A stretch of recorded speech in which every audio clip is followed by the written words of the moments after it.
Amin. Bog čovjek Hristos je nama darovao spasenje u crkvi i taj dar nas sve poziva na budnost, na odgovornost, da se trudimo na svom ličnom spasenju, pre svega svakodnevnom molitvom, pokajanjem, straženjem nad sobom u ovom svetu koji u zlu leži. Baš zato što je toliko strašna i velika duhovna otpadija u ovome svetu oko nas, to ne treba nas da čini malodušnjima, ne treba da nas privodi još većem nemaru duhovnom, da nam to bude izgovor da se opuštamo i raspuštamo, već to treba da bude povod da još više molitveno stražimo nad stobom. Dodatni povod da još više stražimo nad sobom, nad svojim spasenjem, da se još više molimo i kajemo, da molimo Gospoda za oproštaj grehova naših i za naše spasenje, jeste također i odgovornost koju imamo za naše preminule pretke.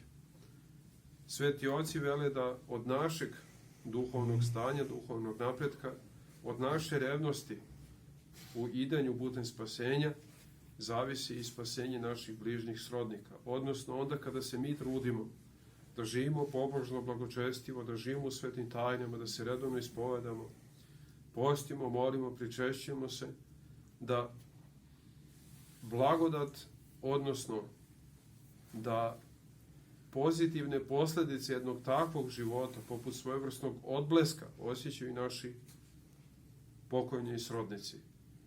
Oni nakon smrti za sebe više ne mogu ništa da urade za svoje spasenje.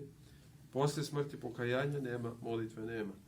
Zato su njihove oči uprte u nas, njihove potomke, i svi naši preci su nas zadužili. Samim tim što su naši preci, što su nas porodili i odgajili, i mi taj dug na hrišćanski način treba da vraćamo, a to znači pre svega molitvom, podušima, da ih pominjemo na svetim liturgijama, da dajemo milostenju i priloge sirotinji i crkvi na ime pokoja njihovih duša. Dakle, to je ta odgovornost na koju nas poziva taj veliki dar Božji, a to je spasenje koje nam je u crkvi Božjoj darovano, spasenje koje je od Boga čovjeka Hrista do danas svima ljudima biva darovano, a ljudi usled svog nemara odbacuju takav jedan dar.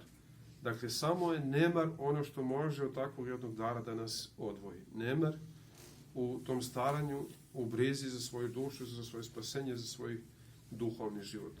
Zato neka nam Gospod da snage da taj nemar svakodnevno odbacujemo od sebe, da se ne zanosimo ovim sitnim zemaljskim zadovoljstvima u koje se svakodnevno saplićemo, već da shvatimo da je pred nama večnost, da je ovaj privremeni život samo uvod u večnost, ali da od načina na koji ovdje budemo živjeli zavisi u kakvu će nas večnost ovaj život uvesti. Onu blaženu večnost sa Bogočovjekom Hristom ili, ne daj Bože, u večne muke. Neka Gospod sve nas ukrepi da živići u ovom privremenom svetu zadobijamo onaj večni i da brinući se o svom spasenju doprinosimo i spasenju naših pokojnih srodnika. Amin Bože. Daj, a njihove duše neka Gospod upokoji. Nazdravljen spasenje.